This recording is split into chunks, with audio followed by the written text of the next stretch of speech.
আমরা কিন্তু এই যে আইজিপি বেনজিরের যে তার যে কুকর্ম আমরা কিন্তু মিডিয়াতে জানতাম, কিন্তু রিপোর্ট করতে সাহস পাইনি।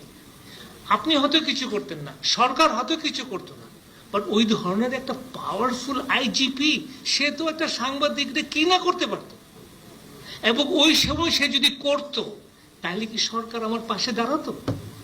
ওই সংবাদপত্রের পাশে কি সরকার দাঁড়াতো যে না এটা তো তথ্য ভিত্তিক রিপোর্ট হয়েছে, পুলিশ তুমি কেন ওদেরকে হ্যারাস করছো? আমাদের সেই আত্মবিশ্বাস নাই।